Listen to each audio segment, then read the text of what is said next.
I apologize right now if I butcher anybody's name. Emmy Scherer. Here. Paul Filicetti. Here. Steve Adler. Here. Kathy Bickenhauser. Absent.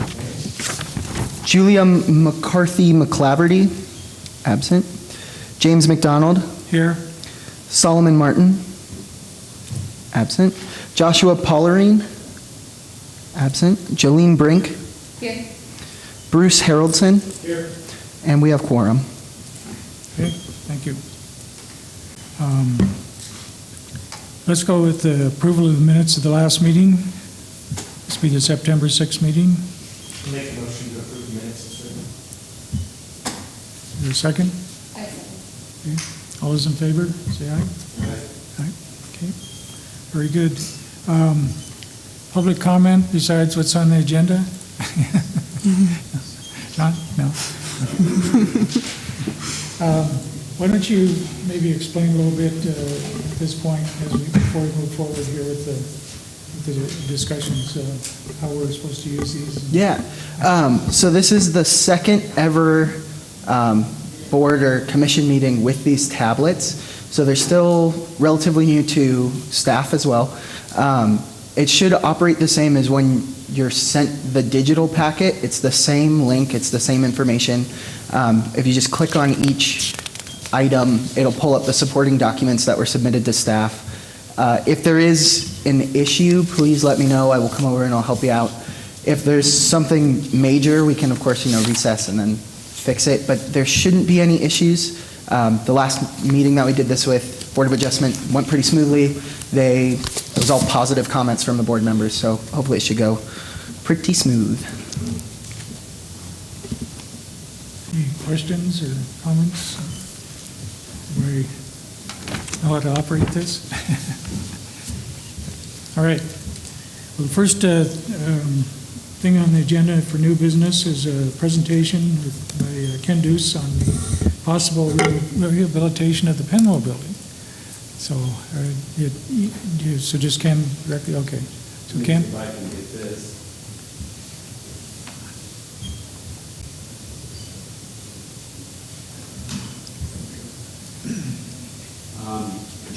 It's not on your tablets because I didn't quite understand that I needed to have it here by 3. Oh, it's coming up. Is that on now? Just on the screen. You want to come back over here? Yes. Oh, it's up there. No. Yeah, we'll just move over. Yeah, go ahead, Ken. Can you see it? Okay. I'm just, this is the Penwell building. I've given you all of, oh, Ken Deuce, address? Okay. I've given every one of you a large or 11 by 17 of the only picture that I could find of the Penwell building. It was it was called 1910. It was a postcard that Stan Cohen had put in several of his picture books on historic Missoula. And so I talked, after I saw it in one of his books that we happened to have at the house, I went and talked to him and he let me take the real postcard and scan it. So that's how I happen to have a fairly decent one. I'm showing you this because this is the, it's kind of an interesting shot in terms of, I think that this was 1908, the flood. The Penwell was, I think, I convinced myself as I blew it up that it was under construction during the flood. And the other reason that I think it was under construction is in the basement, and Jim remembered being in the building years ago, and there are windows and doors in the basement, and he thought it was a 4th floor. I think it was a daylight basement because you could walk under all the pilings that were supporting 3rd Street and Higgins as they came into the bridge. Can you see those?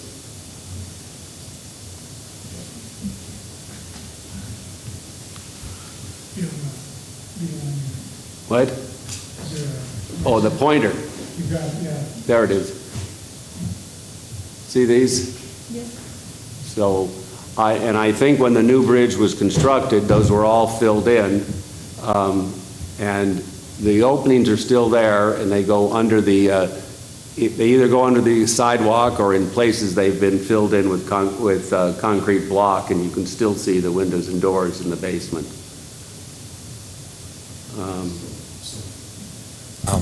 When was it completed? If it was under construction in '08? Well, as near as I can tell, somewhere before 1910, because this picture here this is the label that was on the, Okay. and it had been moved into. It was a hotel, as I understand it from the research that I've done. It was the Penwell Hotel, and it was in anticipation of the Milwaukee coming in, which was what, about 1914 or so, Jim? Well, actually, 8 to 10. What? Right after the flood, and they put the new bridge in. Because they built the bridge up high enough for the train to come under. Oh, okay. This is just for some background. I thought it was interesting that the New Guild Brewery was a dance hall and a drugstore, and these changed because there was a cafe. If you back up here, you can see down at the end it was the Penwell Cafe, and I think Mr. Penwell probably came from Helena. I don't know this, but Jim, isn't there some old buildings that are the Penwell name on them in Helena? I believe so. And so what we're here for is to talk about parking, and parking is coming about because if we can rehabilitate the building, we need to be able to pay for it. And to pay for it, we now think we have a project that will generate enough money to pay for it. And these are concept drawings that I've done. For those of you that don't know me, I'm a retired architect. So I do these ideas and concepts, but, and depending on how things progress, we're hoping to have A&E architects can work with us to do a design charrette to ferret out these kind of details. So this concept is very early stages, but the idea here is that to generate the money, we would have 34 new hotel apartment rooms, replacing 36 apartments that we have right now. When the hotel was finished, there were 60 rooms. There's still 60 rooms, but the rooms are now divided into 36 different apartments, all from about 180 to about 330 square feet. And so on the rooms, one of my partners has started experimenting and renting them on Airbnb, so it'll be, and the income is surprising, even at very low rates, the income is surprisingly high enough that we think that with that money, along with restaurant use in the building, will generate enough money to rehabilitate the building. And so the road work here is actually from the bridge, the Higgins Avenue Bridge design documents that is hopefully scheduled for, right now is scheduled to begin construction in fiscal year 2020. And so our rush here is to, which isn't a real rush, but to get plan specs and funding together. We would really like to start the construction on the reconstruction of this when the bridge deck starts, so because it's going to be a mess in downtown in that whole corner. So that's when we would like to be able to take advantage of that and make a bigger mess. So you can see This concept is very rough, but the idea is that it would be a rooftop bar and event center, 34 apartments on the second and third floor, and the ground floor would be a food hall. If you know what, anybody know what a food hall is? A food hall is they're all over the country in major cities, and if you think of a food court in a mall, it's a very upscale food court. Instead of McDonald's and the Panda Bear noodles, it's as the guy that came and is proposing to do this, he calls them a incubator for chefs to try new ideas. And so the food hall is somewhere between 4 and 8 different vendors serving food and shared tables throughout, and sort of a shared scullery, that sort of thing, so that the chefs can focus on making good food and not on all the running of the business part of it. And so the guy that is proposing it to us would like to put he calls it a grotto restaurant in the basement, kind of like the old speakeasy, and then the rooftop bar and restaurant and an event center. And he was really excited about the idea of an event center because he just got married this fall, and there's almost no place in Missoula to get married.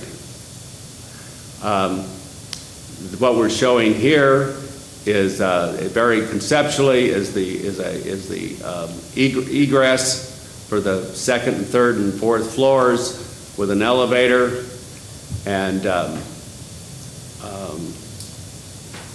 that would be located on one small portion of the Flippers Bar property. And the reason we're trying to do this is because an elevator and stairs would take up 2 rooms each floor and space in the basement and the first floor. That's how we make our money, by having leasable space. This kind of bulb out at the corner of 3rd and Higgins is part of the Higgins Bridge deck remodel, and it ties right in with ideas that we've had in the past to increase the area of outdoor eating that would go along with the restaurants.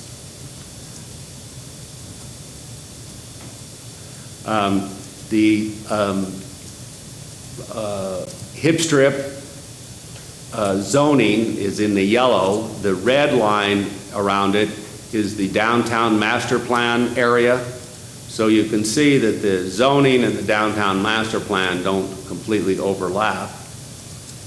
And the zoning is C24 zoning, which is the exact same zoning requirements as the downtown central business district CBD zoning, except that parking is required to meet all the zoning requirements for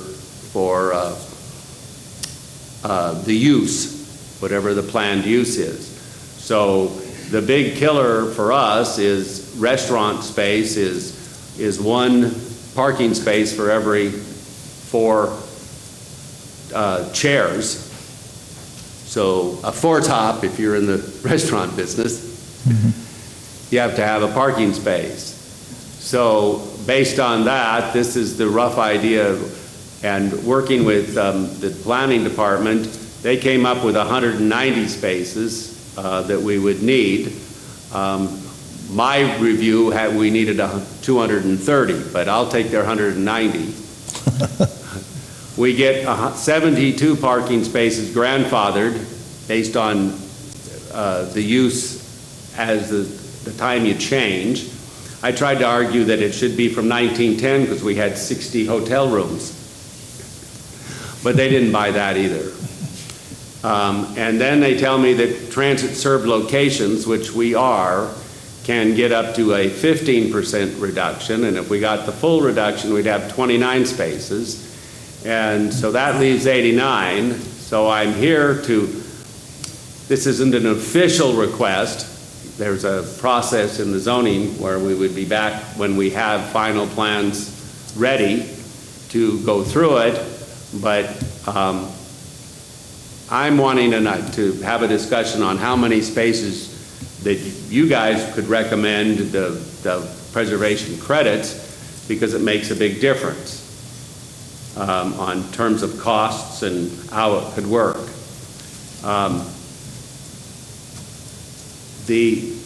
My thought was on this is that we have two possibilities. The the first possibility is change the zoning to CBD, which we've tried in the past. There was a big concern several years ago when we tried this about the pushback from the neighbors that are in the residential areas around the hip strip.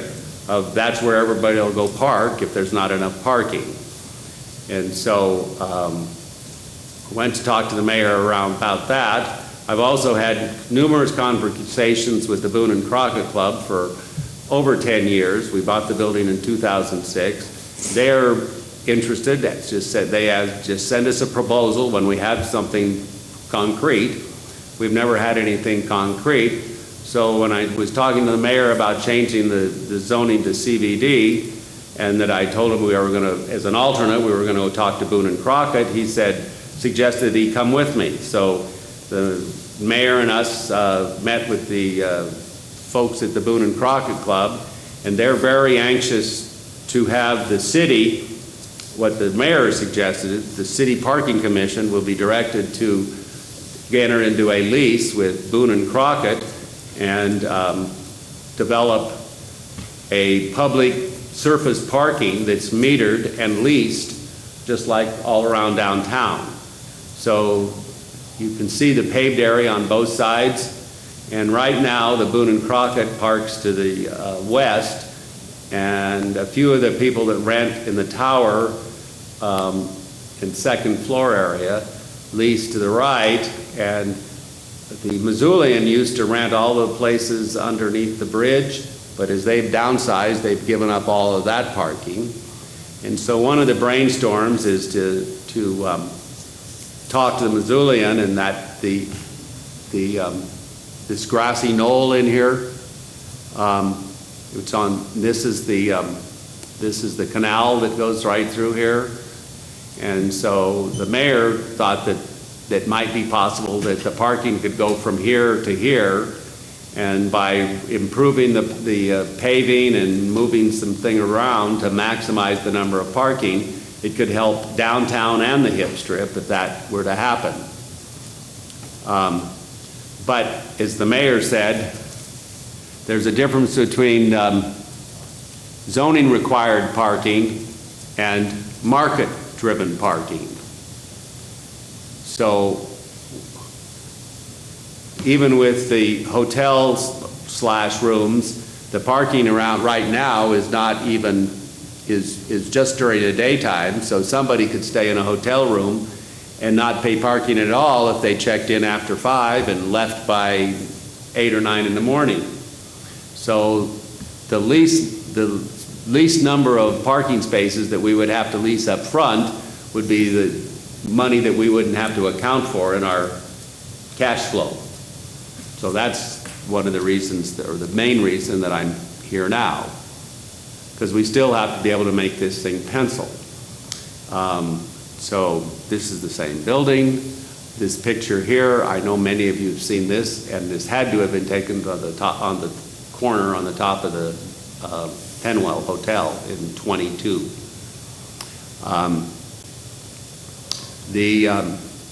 This was something I'd put up years ago together just to explain where its location is and what you see. Here's the access right now down to the parking.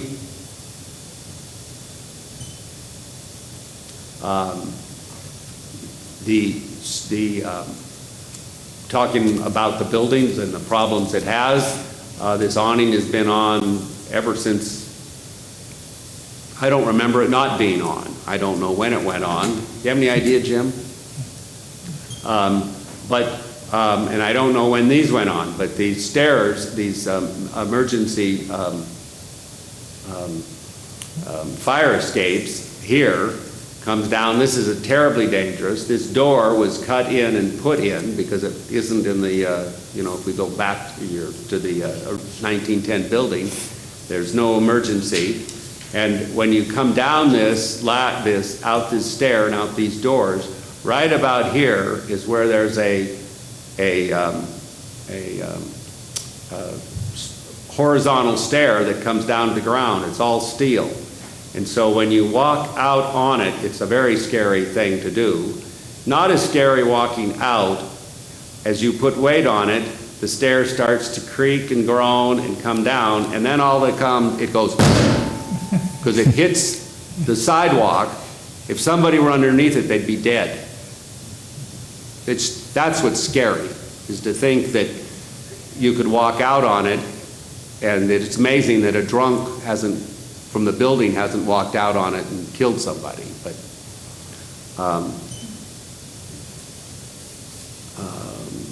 the building was painted. They painted the stone. This brick is new. They filled in windows. They put in, over the years, they put in aluminum storefront doors.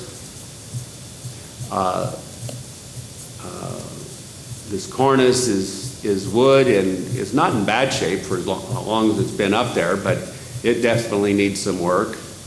Back in the alley, you can tell that there were some back doors. The common red brick has really taken a beating over the years. Coming out, there's the cornice that turns the corner. All of these windows can be replaced, but since we do not own the air rights, the zoning code says that we can keep the openings and we can put new glass and windows in, but we can't change any of the openings. We can't make them bigger. We can't move them around. And then on the alley, this stair was also added. As you can see, these were openings. I think this was a window, and they cut it down. You have to take a couple of steps up to get to this in the second floor hallway, and the third floor hallway also. Here's the storefront glass that was filled in above. As you can see, this was glass above, and I'm guessing a wood door, very hard to see. Here's the stone base around the brick exterior walls. This looks to me like wood, doesn't it to you, Jim? Yeah. And here's that front door on the corner, a little better.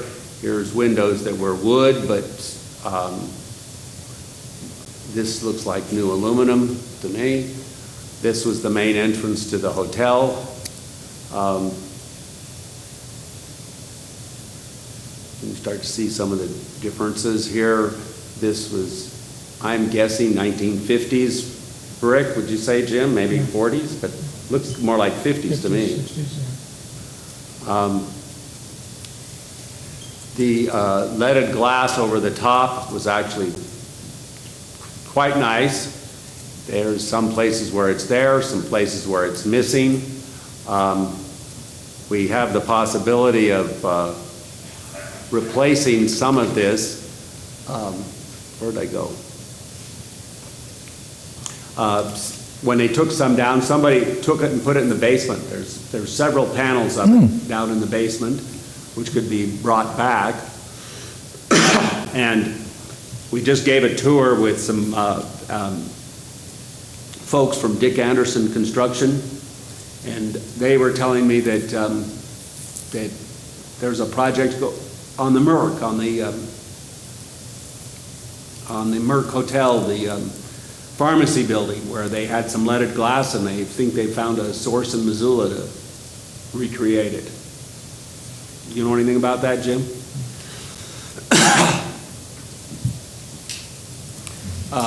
I'm showing you this picture. This is the sill, which look like they're stone and were gray. And I don't know what the dark gray brick is here. This is on the third floor.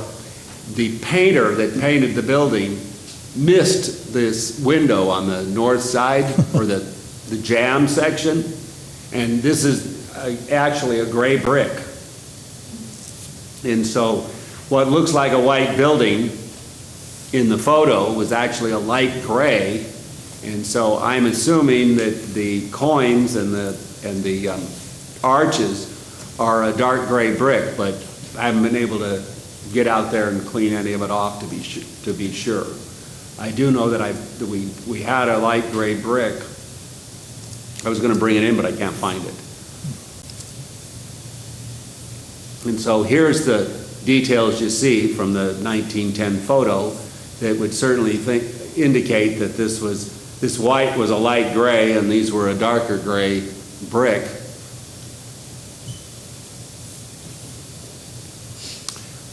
Can't tell a whole lot from the picture at the coin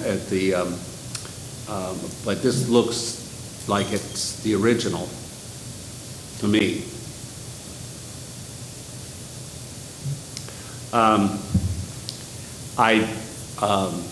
My last, before I retired, I spent 3 years in Washington at the Denver Service Center in Denver with the National Park Service, and they gave me projects on the East Coast. One of them was a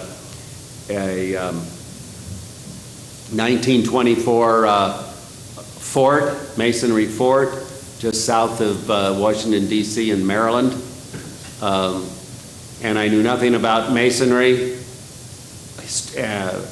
period, let alone historic masonry. Ended up getting led to a mason who probably knows more about historic masonry in southwestern Virginia near Lynchburg than anybody. He ended up learning much of what he knows from Europe, mostly Scotland. We ended up with a materials consultant from Scotland on the project, as well as a structural engineer. And so I sent the bricks and mortar samples to Bill Reevy, that's a construction materials consultant, and he prepared a pretty thorough analysis of the mortar and the bricks. And the mortar was all non-hydraulic lime mortar. And for those of you, do all of you know what the difference between, or what lime mortar is and non-hydraulic versus hydraulic in Portland cement? No? Jim does. Man-made has been making brick and stone and mortar for 5,000 to 10,000 years, and until Portland cement was invented in about 1825, all there were very strong or stronger lime mortars, because in the 1700s, in Roman days, they understood how to make hydraulic lime mortars by putting pozzolans in them. That was the ash from the volcanoes in Italy. All of that was lost in the Dark Ages. In the 1700s, a Frenchman and an Englishman were sort of quasi-competing to develop lime mortars that set with water, so that you could put them into piers for military purposes, to have docks and for ships. And so you get that by taking a lime, and a pure lime only sets with air, so there are no hydraulic set to it. Like when you put water with Portland cement and make concrete, it's the water that sets off that bag of cement to harden it. And so if it's a pure lime, all it does is air dry, and they can stay very strong. The negative about a pure lime is that if you have water running over it, the water will pull out the lime and leave nothing but sand. But the buildings held up pretty well for a non-hydraulic, at least the samples that I sent them were all non-hydraulic lime mortars. And for the most part, they're in very good shape. But, and this is the project that I used to learn it. And the Park Service took over the building from the Army in about 1957. And one of the first things they did is, because of all the moisture and plant growth in the Maryland, in that Washington, D.C. area, this whole portion up at the top of this fort wall, the wall is 7 feet thick of red brick, and according to the records, they relayed the outer 3/8 of brick of this area in 1957 in a Portland cement mortar. And 40 years later, and some people might say that, well, that was very successful, it lasted 40 years. In one night, it all fell out onto the ground. And that's because they used Portland cement mortar, which expands and contracts at a higher rate than a lime mortar, and so for 40 years it kept moving until it finally broke loose and fell out. And the reason I put this slide in is the Park Service in 74, 78, 79 era, they realized that the Portland cement mortars were not good on the brick, but they didn't really understand it, so they made soft, weak mortars with just a little bit of Portland cement in them, but it didn't take much. Can you see these lines right here? They matched perfectly the drawings for the redo of this project. And so, for the last, this was in 2000, so for about 30 years, all they did was relay the outer width of brick, and it was moving, and you could see that. And it was this John Addison structural engineer that pointed this out from just looking at the building. So all of the work will be done, and this is Missoula. And so if you go to the alleys all over Missoula or on the sides of buildings, the common red was used. I think Paul McLeod suggested that almost all the red brick came from the brickyard in East Missoula. Is that right, Jim? And so most of the face brick are a harder brick, but all the soft reds. And so this was all repointed. Actually, this looks like they filled in a window with a Portland cement mortar, and this is what had happened to it probably 15 or 20 years. And that's this movement. And the other thing it does is Portland cement mortars retain the moisture, and they keep the moisture that gets into the red brick from getting out. It all cracks, so moisture gets in, and moisture comes in the brick, but it can't get out. So it's very important to do the repairs with this. So looking at the building, the plan is to remove the paint, get back to the natural materials, make the repairs, do the fill-in for the fire escapes, and one concept that I have here, trying to show here, is we'd replace all of the missing leaded glass, replace the storefront windows. What I'm showing here is I guess an awning. I envision this being glass, fairly lightweight, but the idea being that you can, whoops, what happened?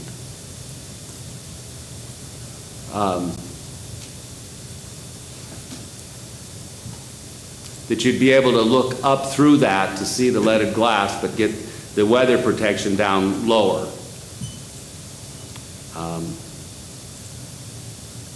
And so there's the glass, and it's kind of hard to see, but I was trying to show how you could look up underneath it to see the leaded glass. The windows would all be replaced, matching the muttons of the historic building to bring back. I think this is very much a character-defining element in the whole building. The idea here is the This would be a railing that would be set back behind the coping on the top. Hopefully all these stone sills would be cleaned up. This would probably be the best thing to do on this, would be to to rebuild most of it. The wood's pretty cracked and dry, might be able to be fixed. This is to get an idea of the building. These are all 13.5-inch 3-wide brick walls down the center, and these are the existing openings in the basement. The idea here is that there would be an elevator here to go to the basement, to the rooftop deck, but bypass the hotel rooms, and this would be the exiting stairway for the upper rooms and the rooftop deck. This is the second floor. The 3rd Street slopes down this way, and so I'm just trying to show transition between them. The food hall guy would like to see this opened up, so again, in the design charrette, we might be looking at how that might change. These are the 34 new rooms. Possibly this is the rooftop. The idea here is that this is a different level, so people could sit up here and look down over the top of the other people to have more people have a view down, because it's absolutely a gorgeous view of the river and downtown. Maybe these could be nano to opening window walls. You can see here the brick comes up, and then these floors were all wooden.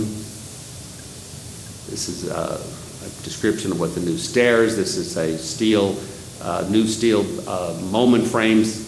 Right now, talking with Tom Bodette, years ago we developed a moment frame to take care of the lateral weakness in this direction.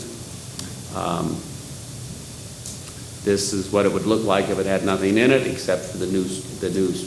I just left it in brick. This would probably not be brick, but it is a fireproof stairwell and elevator. A few years ago, this idea came up with working with a contractor on a trip to Barcelona. All kinds of 3-foot thick stone walls to keep them in buildings that they were in between getting ready to completely rehabilitate them. They left the walls up, and they put basically steel trusses on the outside to keep them from falling over. And for those that you haven't gone in, these are just some quick shots of the interior, but the railings don't meet code for height. They're about 24 inches. Amazing that people don't fall over them. This was a nice detail in the building. There are skylights. This was a wide hallway because it was an open to let that skylight go down. And these were windows that actually went into a front row of apartments, and the back row of apartment or motel rooms had windows to the outside. And this is the second floor, again showing the same windows to let the light in. This stair is extremely steep and dangerous. So when you rented a room, this was a hotel room. You could rent this one. This had a door on it. You could rent this one, and very often there was the ones in the back shared a toilet and a bathtub. But most of them used this is the shower room and a toilet right down the hall. This is the basement. This is you can see the concrete block here that filled in, and the window and the door. This stepped down into a boiler room. Just after it had a 1945 boiler in it that was about 4 times the size of this one. And it died, and we had to put a new one in, so this is a modern steam boiler. And this is what the roof looks right now. It all slopes to the back and uses sewer drains to get to take care of the water. So are there any questions? Any questions of Ken? A few, yeah. When you showed the slide of, this is what it would look like with nothing in it, and all the steel bracing on the facade, are you saying you're just literally gutting the whole inside? Okay, so, Now, that is yet to be completely determined, but on one of the drafts, we were going to just level the floors. The floors right now, the floor joists are, if I remember right, are 3 by 12s at about 16 on center. They're big and stout, but when I took, I didn't even remember the term, but when the structural engineer from Scotland actually came and spent a week with me here several years ago, and I took him to show him the building because we had owned it at that point. And as we walked down if you walk down the second and mostly the second, but the second and third floor to some extent, but the second floor, all the floor joists span across those brick walls that go up into up to the second floor. And as John called it, it was creep, but you can actually trip walking down the hallway because the floor goes like this. okay, So leveling those floors seemed like an awful lot of work, and when I was talking to Tom Bodette years ago, I said, well, why don't we just pull out the floors and replace them with a steel concrete deck? And because it would be cheaper. And he thought about it for a while, and he thought it would be cheaper. But that's why we're proposing to do that. The other plus of doing that then allows you to play with the ceiling heights. Instead of being stuck with the current ceiling heights, you could tie them with a floor height that matched those windows, so that the windows are great big windows around the Higgins side and the 3rd Street side.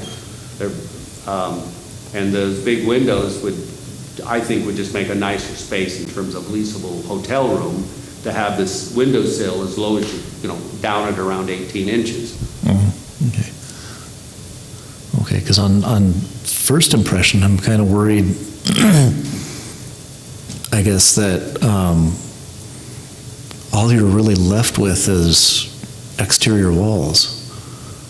And then when you add new kind of modern on the top and then modern down one side, you're kind of surrounding 2 of the 3 sides of the elevation with a real modern statement on top of that.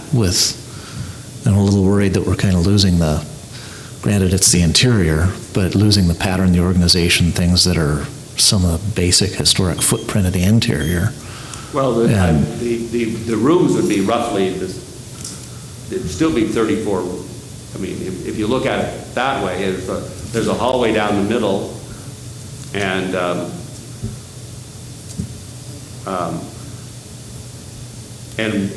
rooms off of it. Okay. So yes, you lose the entire interior, but the people that have been renting the Airbnbs and have the bathroom down the hall, they love it. But I wouldn't stay in a hotel room that had a bathroom down the hall. So Okay. there's the rooms right there. It's a rough layout, tying Okay. it into the windows. Yeah, So and- that isn't that much different than it is today, other than it's all modern, new interior.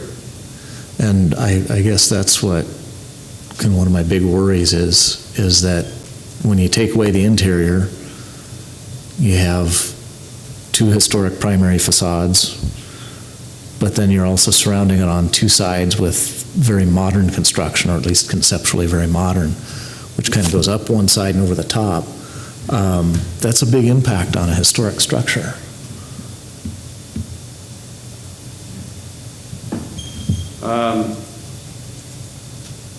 Well, if we look,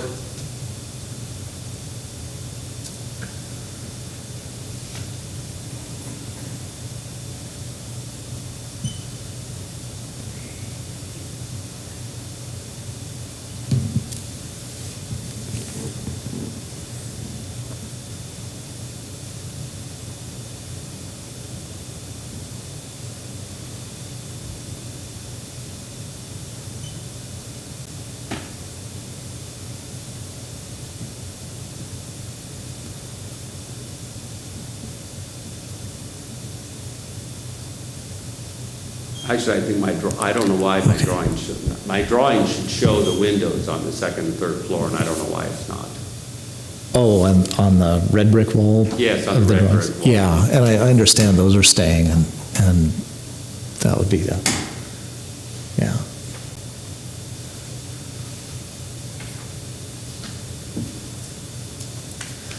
And honestly, my first impression is that's a lot of impact on a historic structure. Well, I don't think it's and- going to, I guess from my perspective, it's not going to be the view from the street. You'll probably, this is pretty close to what the view across the street would be. And the Okay. building itself is not changed much. Yeah. Because all of the faces will, the first three, the three floors will be a complete restoration on the outside. Yeah, and that's a good part of the baggage, or the whole Well, package. from my Yeah, perspective, yeah. that's the important part. Yeah, okay. Because it's an adaptive reuse or adaptive use, as the Park Service calls it. And that's what this is, an adaptive use. Like I said, I don't want to stay in a 1910 hotel. And that's what we have to be able to make enough money to pay for all this. So, I understand that part, believe me, yeah. So, it's just giving you first impression, so. I know, but yeah. what are your suggestions otherwise? I appreciate the effort you're putting into the facade in that respect, and I was thinking if you're going to add up on top, somehow kind of minimize the impression, and I think most of the impression is made by that great big overhang on the flat roof. Well, like I thickness said, there, those are the kinds of things that we could talk about Yeah. here, because And- these were just a concept to mostly be a marker for a rooftop. Sure, yeah, and that's what I'm basing my impression on, that's all I have to go on, so if that's up for discussion, that's great, yeah. To elaborate further is what you were talking about on terms of the interior. Yeah. I just don't think that there can be much there's not much to say. And one of the thoughts was, as we get into this, is on the first floor, maybe to save the ceiling or the first floor, the second floor joists, and leave them exposed to incorporate. This is just one thought as we get into this, and then putting the deck, the steel deck on top of that. But that's not, all those first floors have had tin ceilings. Okay, yeah, So, again, we haven't and then, precluded that, but all of those have to be torn out to put in new structural systems, new plumbing systems. That's what's old. The building is not a safe place to live in anymore. Okay. There's no sprinkler systems. The fire escapes are touchy. The plumbing is constantly leaking. My partner that manages the building is always complaining about how much we spend on a constant basis with Fred the plumber. So my partners have talked about, when we inherited the building, all of those nice stores that are really fun to have in Missoula, they're there because we pay their rent. They pay us almost nothing. And so when people have offered or wanted to come in and do something, it just scares me to death. I wouldn't rent it to somebody that wants to put in tenant improvements of a lot of money to put a restaurant in there, even if they could, because I'm not even sure they could because of the wood floors. But if they did that, and then would have leaking toilets on a regular basis, or the possibility of them, we haven't had too many leaks. Bathing Beauties a few years ago in the middle of the winter wasn't even in the middle of the winter, had a toilet leaking on their cash register from a tenant that let it overflow. So those are the things that the building needs the repairs, and it can't be, Yeah. it can't be done piecemeal, so, as And, far as I'm concerned. yeah, I wouldn't deign to tell you how to run the business of owning your building. That's up to you guys, so, but I'm glad to know that, I mean, we've got something to discuss and it's up for discussion. Oh, That's yeah. great. Yeah, And I think part of the charrette will probably answer a lot of these questions too, so. The what? The charrette that you're planning on will probably Yes. answer some of these, because then we can, or you can look at different ideas. This is just a SketchUp concept at this point. Yes. Yeah. Yeah. It's not- yeah, and I'm just reacting to what I see, so, and I realize it's open for discussion, and I think that's great. Thanks for coming early and being willing to discuss it. Yeah. Do you see the restaurant taking up the whole bottom area or just a portion? I'm just trying to Oh. conceptualize what that space would be. Should have put a slide in. He envisions taking the whole portion up, The whole portion of the first floor? yes. Okay, yeah. And do you have any numbers to parking? I mean, that's still kind of, that was the issue we started with. Oh, And I know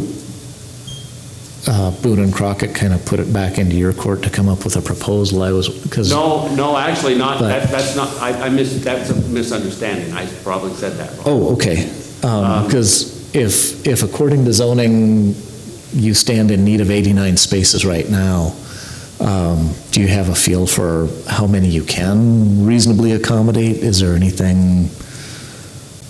Well, like I said, I would like to have, as far as I'm concerned, I'd like to have 0 that we need, and then that we have to have, and then we lease them from the city, because that's the only thing that's, well, I shouldn't say the only thing. The best for the city is for the city to manage and improve the parking lot down there, the whole parking lot. And that's what Boone and Crockett got them excited about, because they have that parking down there. They don't have any problem with the public using their parking, but it needs maintenance. The whole paving area needs maintenance. It hasn't had there are no lines on how to park.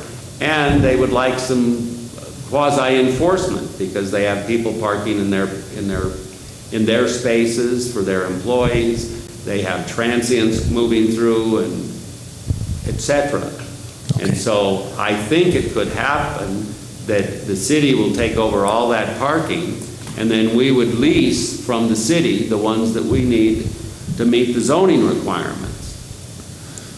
If this should become central business district zoning, we would have to have no parking, and we wouldn't even have to have this discussion.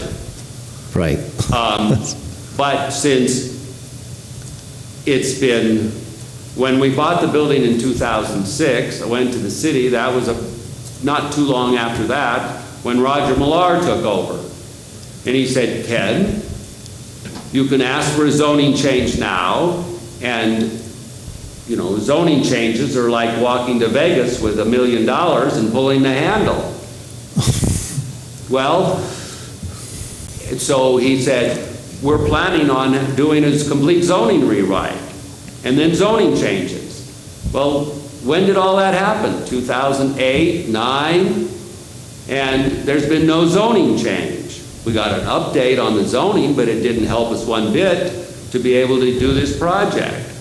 We would like to start in 2020, and we would like to start knowing that we can one, get a building permit, if we can get the funding and get it all together, and have as few spaces that we need to rent.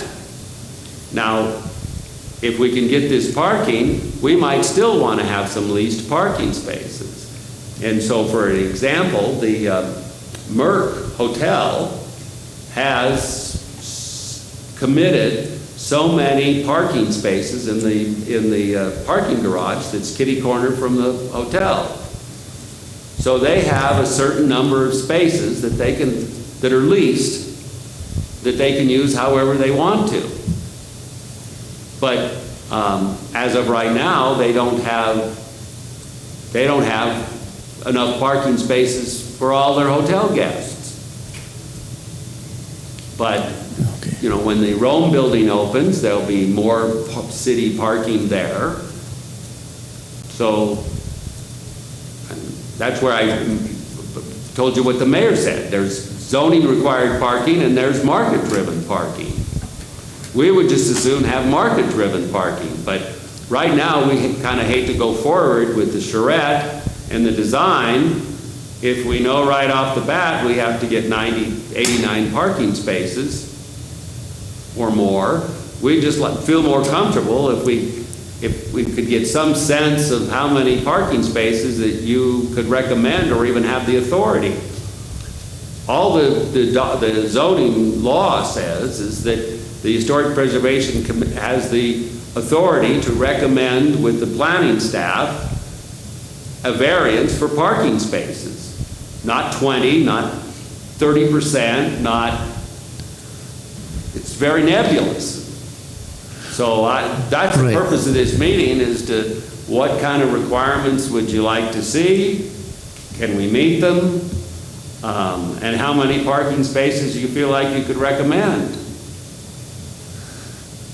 And that's kind of, at least one member of the commission, that's kind of a tough question because we do so little of that, and especially on this scale.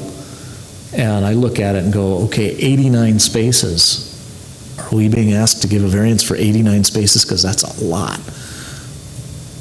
But that's just more of a visceral reaction than looking at assessment and, you know, kind of what's required by zoning. If you have a feel for what the reality, what the market requirement is, and then how many spaces can be supplied, whether it's through city lease or whatever.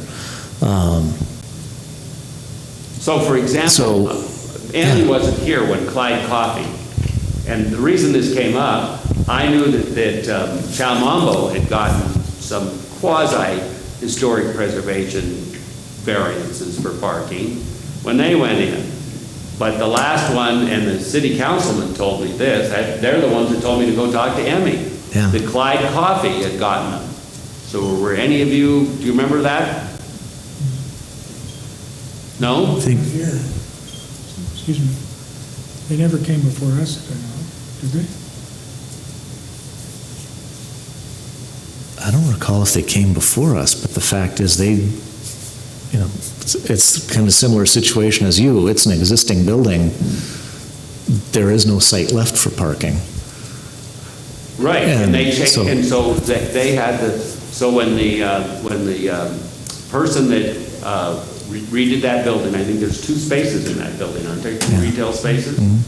So the space that Clyde Coffee leased had been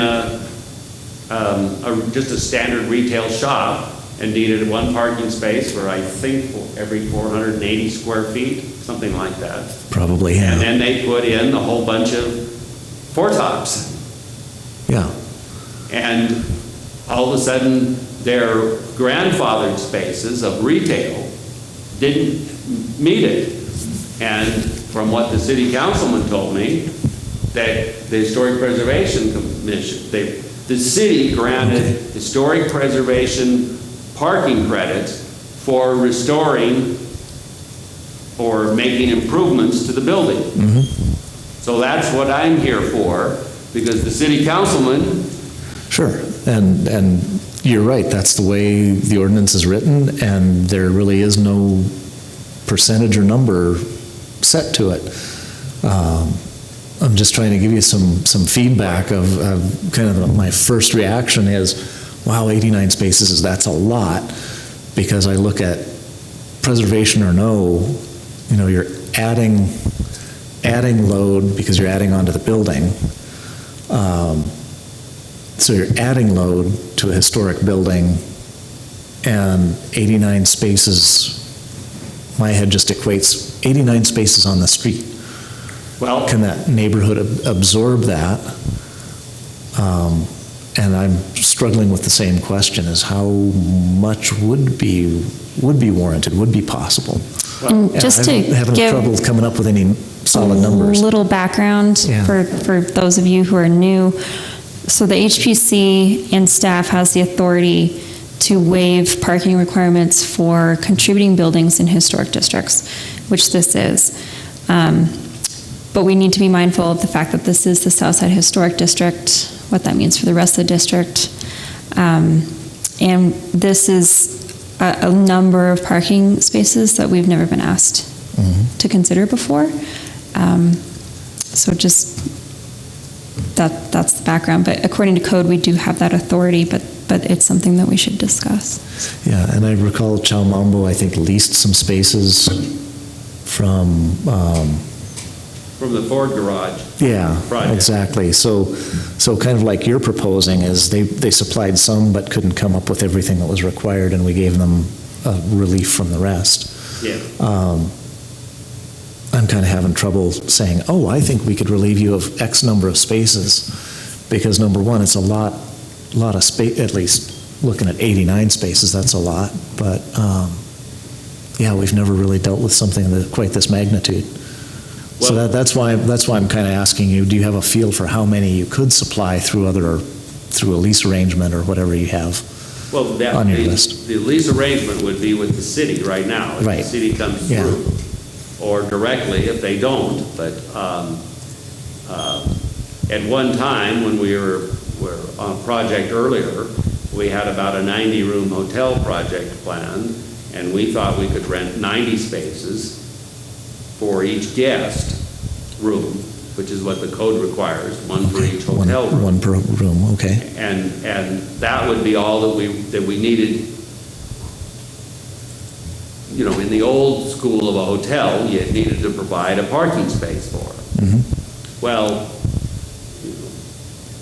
if you go to a big city these days, you're going to spend, and you go to a downtown hotel, old or new, you're going to spend probably $25 to $40 a day to park your car on top of your hotel room. So, you know, that is true here. So the Merck's going in, they're in a CBD, they've certainly changed the use, and my guess is their use is a hotel room and the restaurants that are going in there. If they had the same parking requirements, it would be an astronomical number, because they're having, what, 5 restaurants in there? Hotel staff, hotel guests, they're going to have a huge number also. And if you look at our parking spaces, the only part that's added is the rooftop bar, estimated to be about 80 seats, which is 20 parking spaces out of the 190. So the percentage of extra space that we've added is actually pretty small. Small in comparison to the Marriott. No, compared to 190 that are a result of an addition to the building. Right. That's what I'm trying to get at. Because you mentioned all the extra space. Well, we don't have all that much extra space in terms of the required parking. Okay, so the 72 spaces that are grandfathered are basically, that's how many the building would require if the current uses met the current parking, or had to meet the current parking regulations, right? So between retail and apartments, if that were new, the current uses would have to supply 72 spaces. Yeah, if they stayed the exact same. Yeah. There were 36 apartments versus 34, but it's Right. the retail. Yeah. But if we don't see how we can even begin to afford to do that if we just put in standard retail leases. Yeah, I'm just trying to clear in my head where each of those numbers is coming from. So. And the transit served is in the law, up to 15%. And that number isn't a given number either until you make a formal application. Okay. So the planning staff, along with the planning director, decide whether it's 10% or 5% or 15%. The way I read the law and the way they read the law. But they won't tell you for sure, they just say up to 15%. So, yeah, I was just going to say, Ken, thanks for the presentation, and I applaud your interest in working with the building and depth of scope of the work and the project there. That's pretty impressive.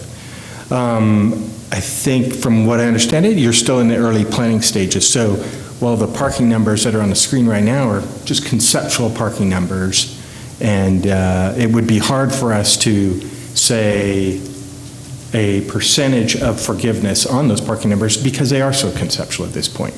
I would say as one of the members here, I would support the idea of forgiving some of the parking spaces. To what degree, I can't say. I'd like to look into more of what Clive Coffey did and have a clearer understanding of that. Perhaps, Emmy, you could chase that down. Because I think that will help me understand what the precedent has already been set for that. As others have mentioned, I haven't been on the board long enough to have gone through one of these parking moments before, issues before, but certainly do support the idea of forgiving parking spaces. I guess that's a question. Jim, do you remember the Clyde Coffey variance? I don't know that it came before the board that I remember. I don't remember that at all. That had been the last 2 years, right? Well, how long has Clyde Coffey been here? Less than a year, isn't it? At least less than 4. I think even less than 3.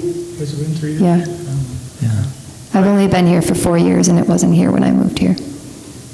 Oh, yeah, right. So I guess one of the things that went back to your comment, Paul, I'd like to know if it even happened. I mean, Yeah. How long have you been on the board, I just can't Paul? remember it. I've been on the board, Yeah. I just cannot remember that. how long have you been on Unless it it? was a different business and they used it as, Well, from what the city councilman said, and the zoning, how new is the historic preservation ordinance? It hasn't changed since chapter 20, has it? No, huh? No, it could very well have happened. I don't have any specific recollection of it, but I'm wondering if maybe it was just at the time kind of a no-brainer, because you look at the building and you go, well, there's no on-site parking, and you can't alter the building to create parking on site, and I wonder if it just went through without much comment. Was it kind of a non-issue at the time? Let's look it up, because like I said, I don't have any specific recollection, having trouble remembering. But it could well have happened, and I'm just what not. I'm requesting is no different than Clyde Coffey, other than the building is bigger, and because it's bigger, the number of uses are bigger. Yeah, and I think it's in principle the same as Chalmumbo and Clyde Coffey. It's a historic building. It's been there, it predates zoning. The only reservation I'd have about it is when you add basically the restaurant on top and say you're adding that much more parking. Because it's grandfathered for 72 spaces right now for kind of the existing volume of the building and what's in there. Well, but the addition, what I was trying to point out to you in terms of, I don't understand your logic, is 20 spaces. If you look Okay. up there, the rooftop bar is the only addition to the building. Okay. And we're estimating Yeah. that, according to the city planning staff, we need 20 additional spaces. Okay. That's related to that. Right. So it would help me to know, I mean, if it seems to me that if we're following your logic, you could be comfortable with 69 parking spaces of variance, because 20 of them, if I'm understanding your logic, are related to an addition to the building. To the addition, yeah. And the only other thing is the big one. See, so the street level food hall. So if you're taking out retail and creating a street level food hall, that increased the number over what the retail would have required too, Right, correct? but that's no different than Clyde Coffee, other than Right. it's a bigger number of patrons. Yeah. So I think I agree with Paul in that I'd certainly be willing to entertain looking at it. I don't feel like I can promise any numbers or percentages or anything right now. Well, I But guess yeah. what I'm trying to find out is what kind of logic do you have to recommend any number? Or the other person that, if I understood what the law says, It's the zoning officer, which would be Mike Haynes. is he considered the zoning officer? Oh, see, that's not his title, so I never did get an answer. That's, the zoning officer is Mike? Mm-hmm. So it's Mike Haynes in consulting with you guys that comes up with the numbers. So I guess I'm as much trying to learn how you would go about it, recommending a number. And I'm not sure we know at this point. Well, I think this has just never been done before, so we're all working Yeah. through this It's as been a done first. before, and, you know, we did, I think Chalmabo, we did that, and they worked it out with the Ford garage for the extra that they felt they needed, or that was required. And I know we've done it on a couple residential units. So there's a Northside Historic District, I think it was, where they were required, the houses were made into apartments, and they were required to have 3 on-site parking spots or whatever, and which meant hold just 3 spots right on the front lawn of the house, which was pretty ridiculous, but Yeah. we were able to, work that out and things like that. But I just cannot remember Clyde Coffee at all. And like I say, I've been here on the board forever, but we need to do a little more research and work, I think. I don't think we can make the decision tonight. No, I didn't. I wasn't Yeah. looking for a decision. But I think we are willing to work with you and make it work. I got to be careful because I'm probably involved in this project. But, I'm just saying that we can work it out and see if we can come up with a good answer for you. Because I think the ordinance does allow exceptions to parking for historic buildings, and we just have to figure out exactly what it is. So. Well, and one of the concerns too is, it's contributing to a historic district. And if parking changes the character of the district as well, I'd like to keep the district in mind as well as we move forward. So, How did the new brewery, how did they? I have no idea for sure, but my guess is it was the Crystal Theater up until the Crystal Theater was still operating as a quasi-theater behind the restaurant. it was a Crystal Theater and a restaurant Right. altogether, so that Altogether, had a so they huge had a lot of parking load. spaces. Yeah, so they probably have a huge number of grandfathered parking spaces. Right. Well, I think we thank you for your presentation, and, we need to get a little more information too and see what, I'm just wondering if that was done through staff years ago. Boy, I just do not remember that coming to this commission directly, so we'll find out about that, and maybe I just can't remember or whatever, but let's find out and let's see what we can do and see if we can help you out in some way. Okay. Thanks for your time. Okay, sure. Thank you.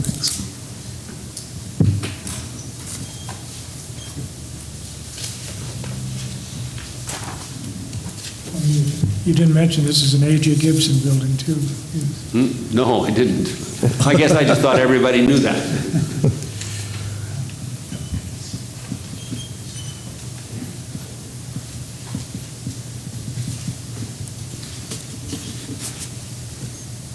Do we have another presentation? Oh, I didn't see anybody. Are you? Just you? Oh, okay. Thanks, Ken. Thanks.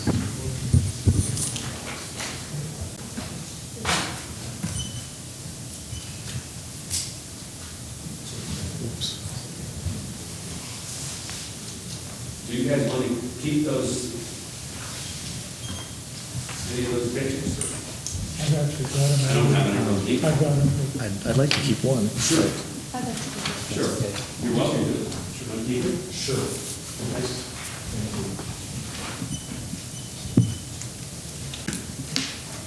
Thanks, Ken. The second presentation was on the proposed Missoula County Golf. This Missoula. Is this right? Missoula County Golf Club? Isn't it? Country. Country.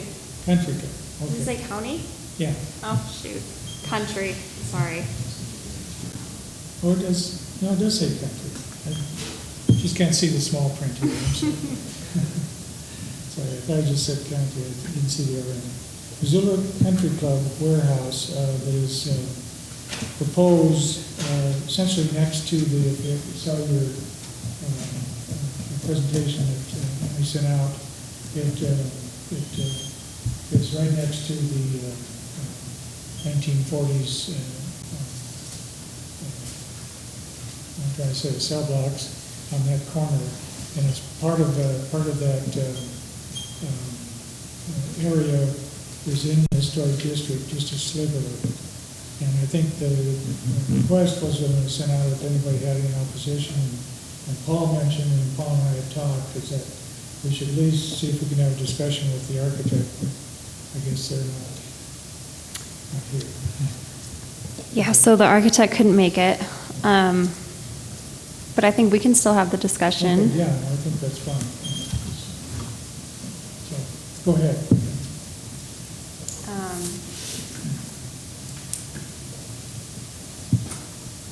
So if you can see that there, we did an expedited historic preservation permit for this. And I was the one who made that decision. And that was basically because there's been a lot of, half of the maps say that this is in the overlay and half of the maps don't. So our current zoning map says that it's in the overlay. You can see this parcel here. And this is where they're proposing to do the warehouse. And the warehouse is going to be, it's a rectangular single-story steel frame building. It'll contain an unheated warehouse and a heated shop.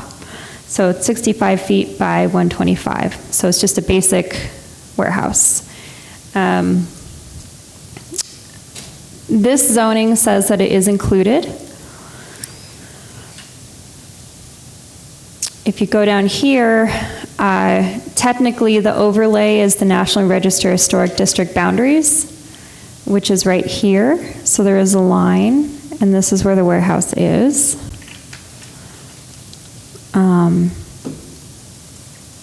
Here's the zoning overlay when it was enacted in 1996. So you can see that there too, which included that. And that's where that is. That said, there is this parcel here, which if we go back up, technically in 1996, this was owned by the university, and the technical boundaries of the National Historic District is the boundary of the golf course.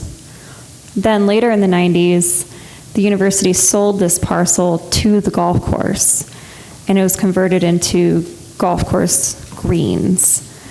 And I don't know where our current zoning came from based off of the historic district boundaries, why this was included, why that's there now. It has changed hands, and it is one parcel here.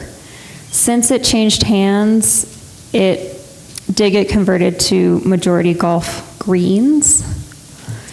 And then we have the view here.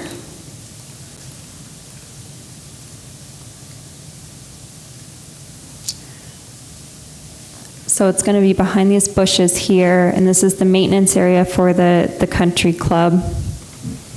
And right here is the university area with the historic buildings that result back from, I believe, World War II. And then you turn in here, and this is where they're proposing to put the warehouse.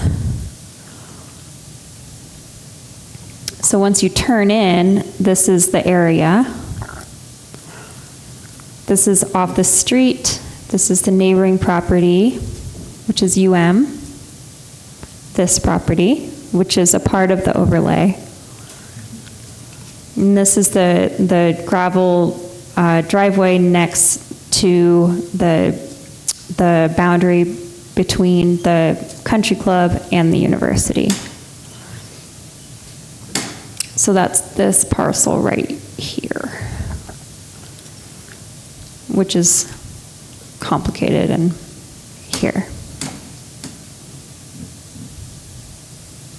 So based on that, I put through the expedited permit, because my call was that that parcel had lost so much of the historic integrity that it originally had, as it was connected to the neighboring parcel owned by the university.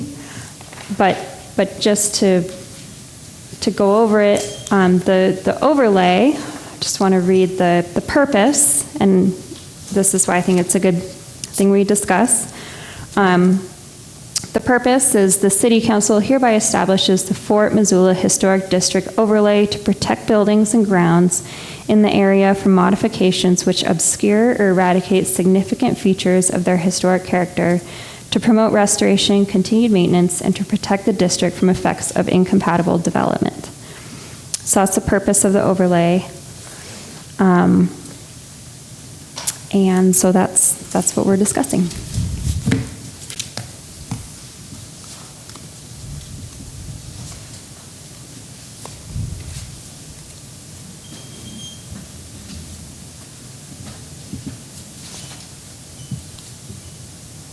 Now, you'd made some recommendations early on, right, that we reviewed, that it's mainly just protecting the visual or aspects of the historic district from this building, and is that mainly because of the landscaping? And yeah, but then I went out there and actually took pictures and I walked around, and it was my belief that it is protected already with the That's what I meant. viewscape. I'm sorry. Yeah, here.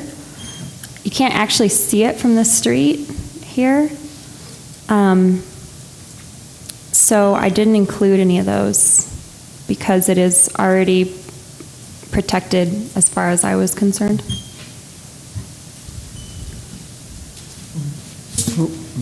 Thank you for that. I guess my comment was I did go back and dig up the Fort Missoula Historic District overlay and read it. One thing I'd like to say on that, it should be updated as well, because it doesn't refer to us as in the proper terms, or this group as the proper terms, but that aside. I appreciate the purpose, but later on, it's under general site development standards, if you will. It's kind of one of the last 2 pages. It talks about areas of particular attention, and then it gets into really explicit, vague terms of what the architecture or new building, either in or adjacent to the historic district, it'd be nice if it took on these kind of characteristic features. But one of the things it does say is that all buildings should have some entry statement visible from the street, not at least of which would be porches. So that seems pretty clear. And then later on, under general building design standards, it goes on to say, the existing historic style should provide the framework, et cetera, including height, scale, setback, rhythm, materials, patterns, textures, details roof shapes, color, and other elements to help define the district's character of what already exists. Use of materials should be similar in scale and texture to those used already, and employed in a new and creative interpretation of details is encouraged. So, kind of along that line, thinking, okay, I expected to see more of that, but I think the one thing that is lacking, or maybe I don't understand it enough to say yet, is one of the things that really points is that the foundation, the intent of the district's development is, and it goes on to the rest of the sentence, to create relationships of spaces, building details, and streetscapes. I know you're not the architect on this, do you feel that you could explain some of that in terms of what this project represents? Put you on the spot. I guess I think as far as this goes, it's irrelevant. Because this space is already used as maintenance for the country club. If you go and walk out there, they already have trailers and movable sheds and other buildings that are there. Sure. And it's all blocked from the street. So as far as this, and it comes to the streetscape and porches, I just didn't think that there was any correlation in terms of preserving the historic integrity of this parcel because it's non-existent. Can I continue? So I guess then really looking at this particular site, the idea that, okay, it is, or perhaps it is part of the district, which, but I agree, it's questionable, but if we assume that it is, then the suggestion is that, as you see in the images there, the landscaping is so grown that you really don't get you as a pedestrian or when driving down the street, don't get a view into that site anyway. So with that in mind, then, this building, in terms of its relationship to the casual passerby, is irrelevant. Is that safe to say? Okay. Okay. So, and I can appreciate that. And again, not to put too fine of a point on it, but if the landscaping weren't there, and this was still a maintenance facility, would that make a difference? I think that this is just a really tricky site compared to the surroundings. My gut would be, if the landscaping wasn't there, to put in landscaping. But if the landscaping wasn't there, yeah, I don't know the answer to that question. Okay. Thank you. If I can maybe build on a few of the comments, the intent of having design guidelines was, not to stifle building, but just to make sure if something happened, there was an amount of compatibility with the historic.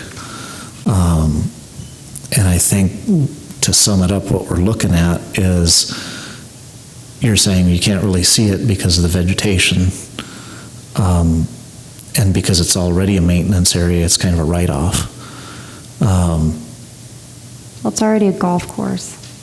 What's that? It's already surrounded by golf greens. Yeah. And I think I'm not convinced by saying, they've got trailers and temporary buildings out there because they're trailers and they're temporary. This one, though, is permanent. So I would say, kind of based on my own past history of looking at projects like this, that if we just say, okay, let's call it a write-off, it would have to be with the condition that it remain invisible from a public way, basically. And the public way is not just the street. The public way is out by the Avian Research Center and between the twin cell blocks, because those are publicly accessible. I just have a tough time saying we won't require standards of somebody, presuming they're in the district, because we're kind of considering it a write-off when anywhere else in the district we'd apply the same standards.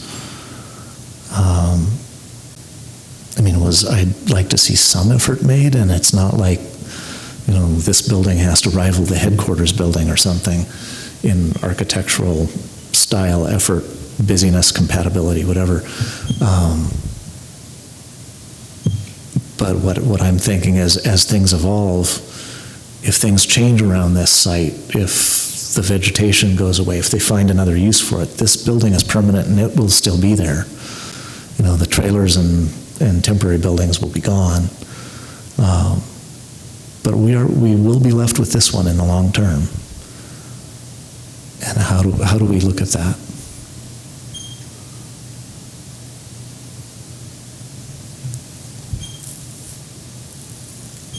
The other thing we have to make clear here, I think we can make suggestions, but this isn't a formal, because nobody requested a formal hearing after it was sent out. So we just have to make suggestions now, and I guess that's where we're at, is that we can, encourage them to, that's why I was hoping the architect would be here, but just encourage them, are there other ways of making this better than just a corrugated metal building sticking out there, and it's not just from the landscaping, just from even roof lines or whatever it might be.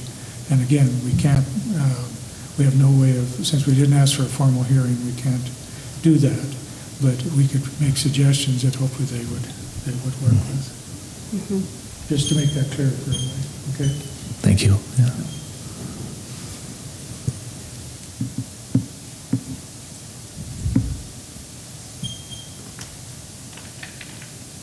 Which I can still put conditions on it. So we can still discuss that. The conditions that you have on it, yes. Which is another thing I'd just like to impress for everyone to watch their emails and to respond if they do have concerns during that time of response.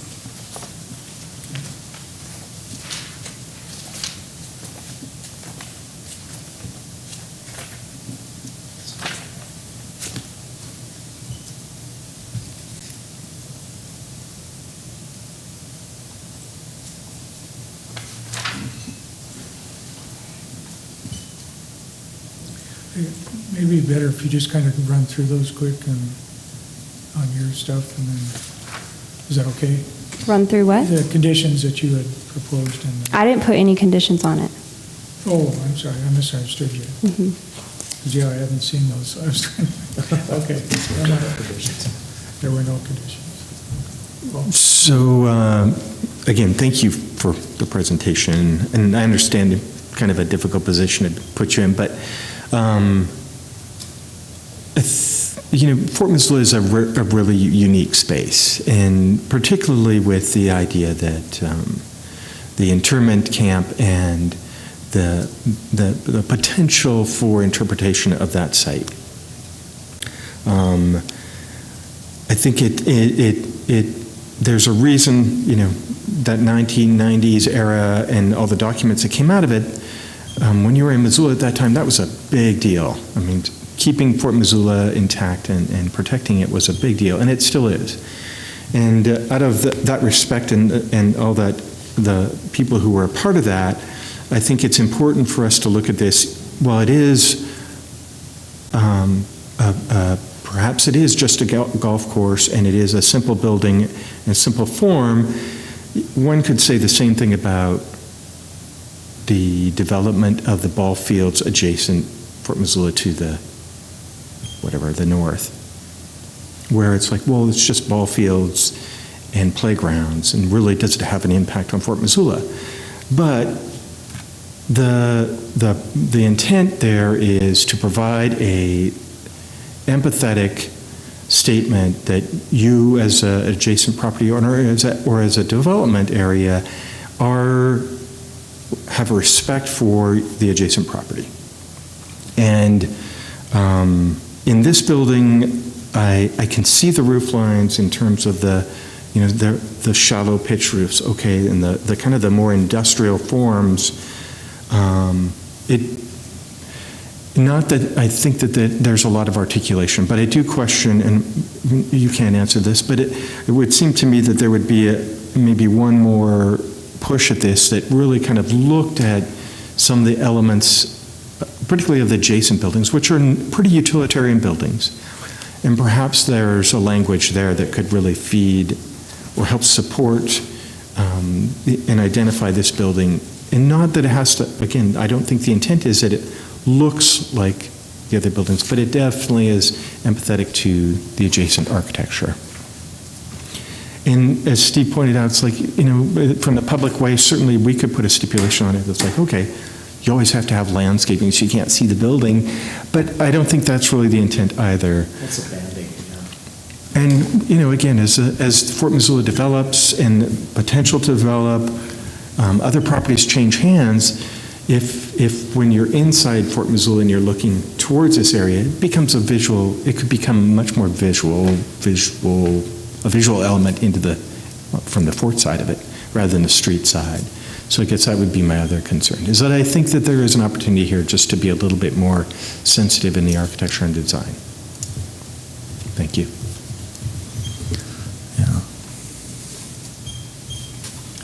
And I think we can make those suggestions, whether they do it or not, that's of course the big question. Yeah, absolutely. I think we at least have to have an effort in doing that.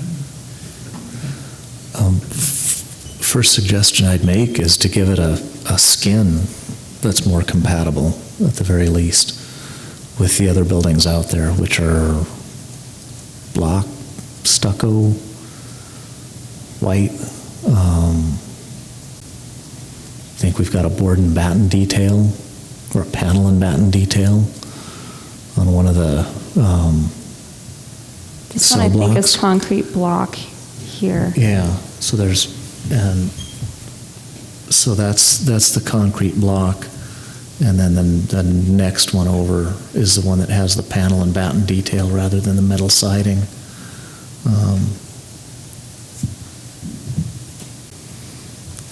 So, a skin and a color at the very What least. material would you suggest? Well, I bet they're not going to do it in block, but more like a panel and batten, but not a metal. Any other suggestions?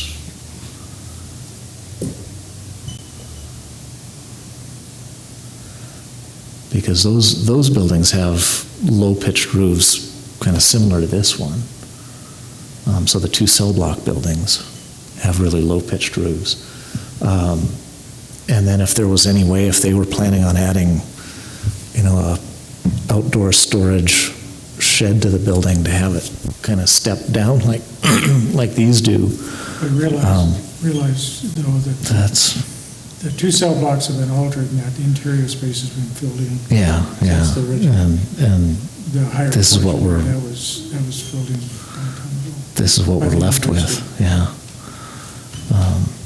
So I don't know if that, from a historical context, that really is. Good point, yeah. What have we got on the Avian Research Center?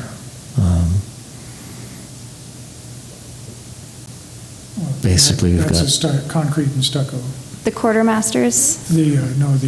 Yeah, it's Stables. it's the quartermaster stables, Stables, yeah. Yeah. So we kind of have So that's in the mission style. kind of a false front with gables between the false fronts and stucco.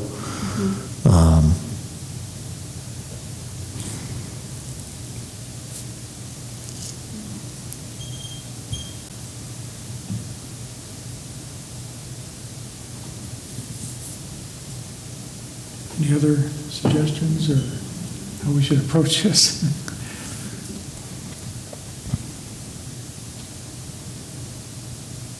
Right. Okay. I would say if they're considering any, like shed additions, even if they're open, but just something that's lower that kind of steps it down to the ground a little bit, because the quartermaster stable kind of does that stepping between the center out to the flanking massing. And I think that would help.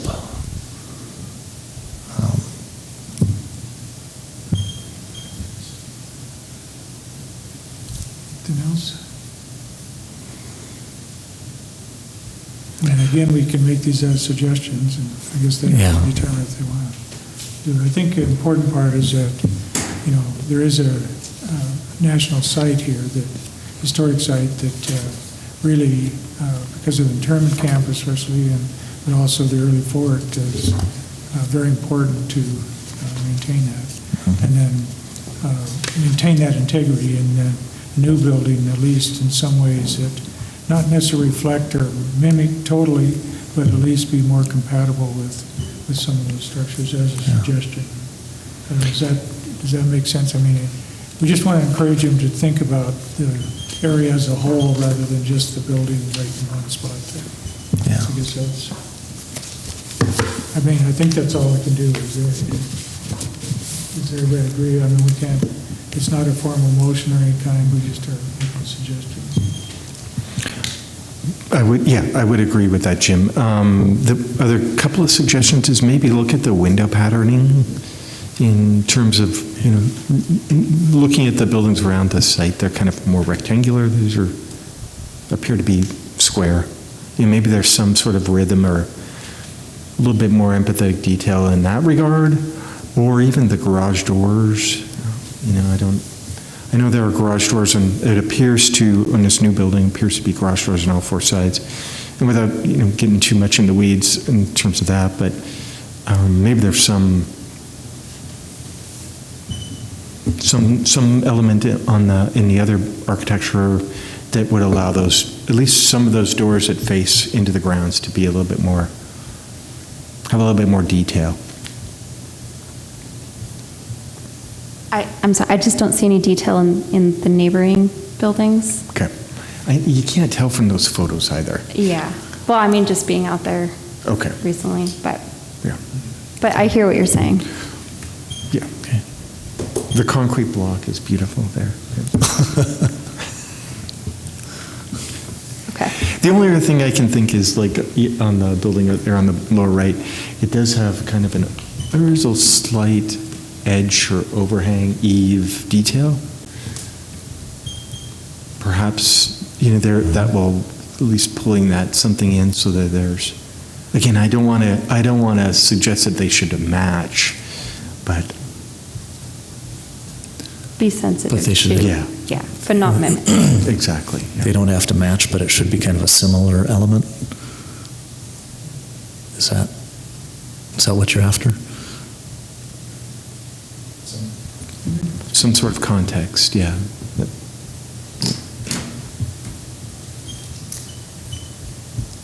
Okay.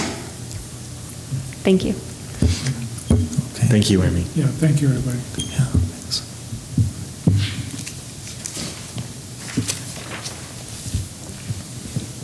Ken kind of took a lot of time. Are we needing to go over this preservation plan tonight?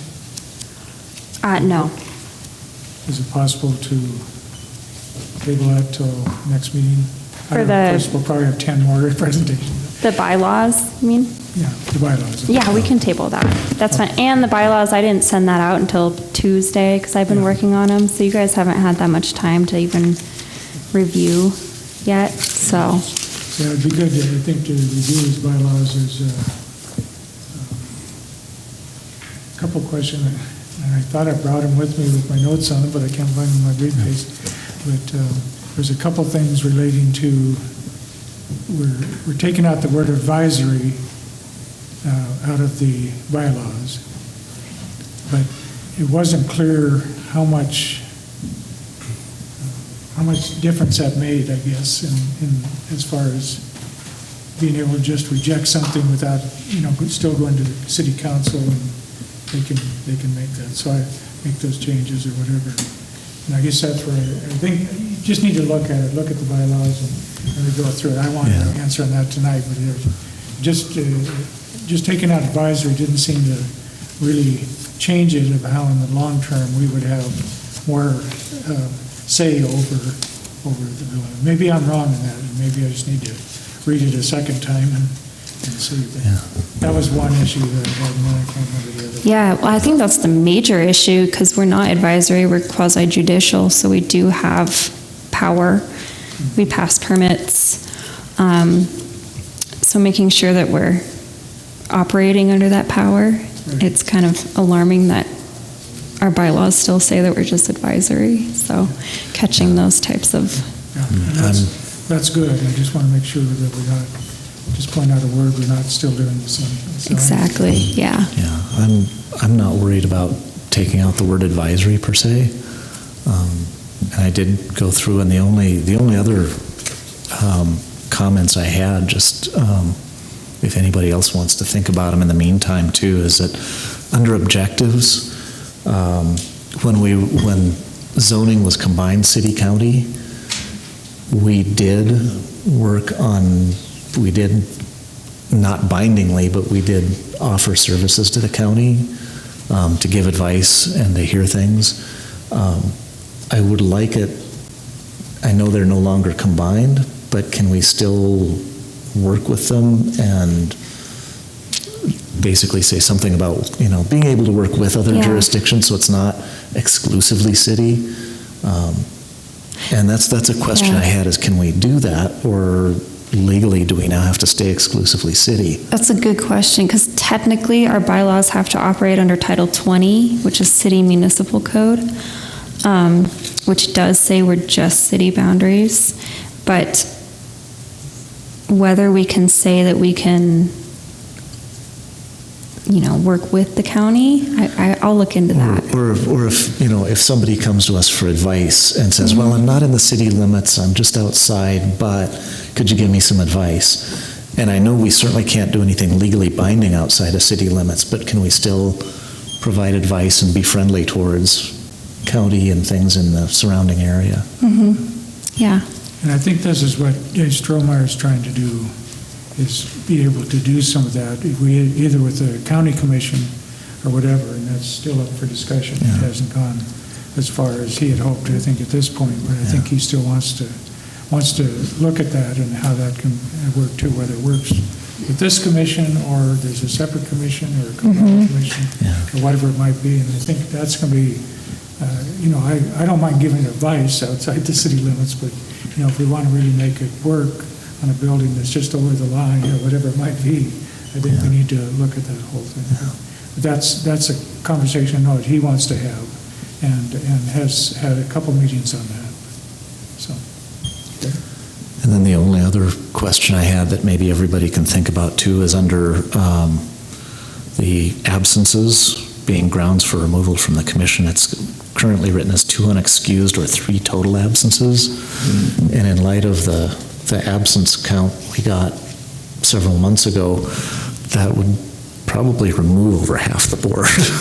So I'm wondering if we can kind of ease up on that, if it's like 3 unexcused absences or something, have some limit there, but not one that would be scary to a majority of the board, because after all, we are still volunteers.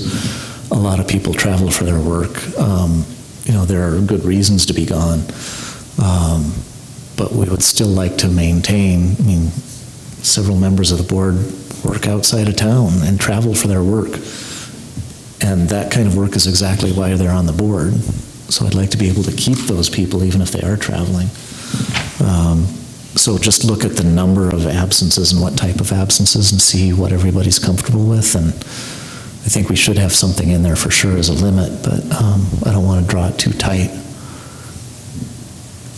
And I think that's something everybody should have some input on. Well, the other thing that came up was at the August meeting we canceled.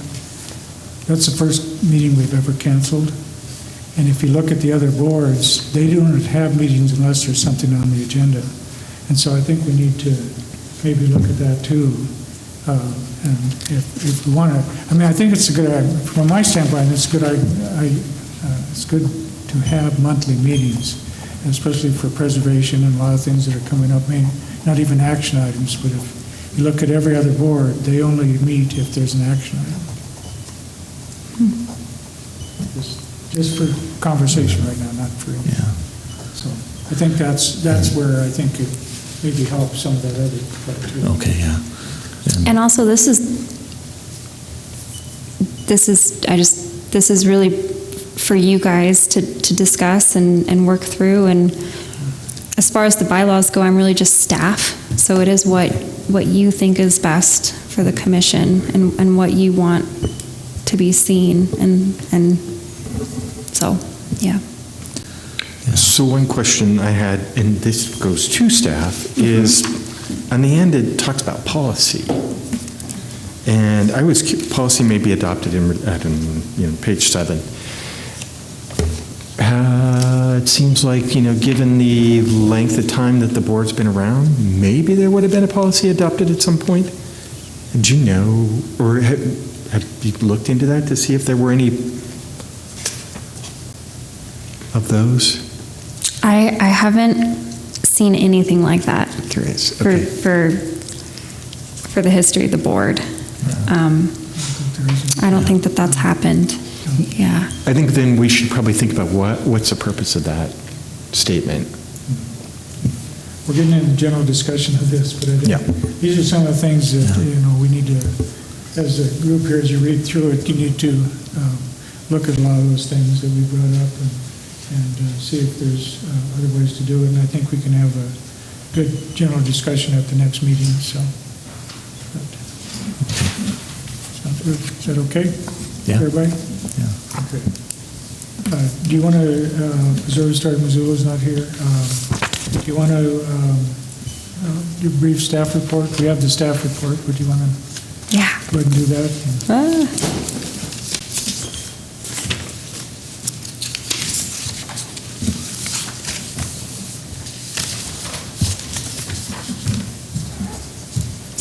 Okay, I'll run through it. So Unsee Missoula, we're stopping tours at the end of October. We have been doing a lot of group tours lately, including the Davidson Honors College, where John and I led 150 students through the buildings, which was pretty phenomenal. We did the Fort staff on Monday, we did NMW today, and then we have school groups and Leadership Missoula and the hospital coming up. And we're planning for next year. The Mercantile, I did 2 site visits in the past month, and I'll let you guys read through that. Let's see, during September, we also had the alternative review for the rooftop deck, and that was passed. No one raised anything for that. I visited 819 Stoddard this week, which is owned by the Missoula Housing Authority. They're going through a rezone to make it a house again for low income.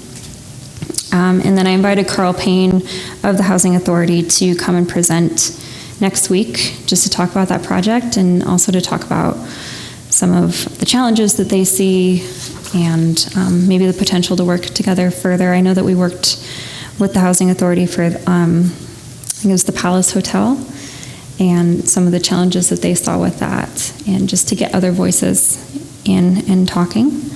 We replaced the East Pine Historic District sign, which is great.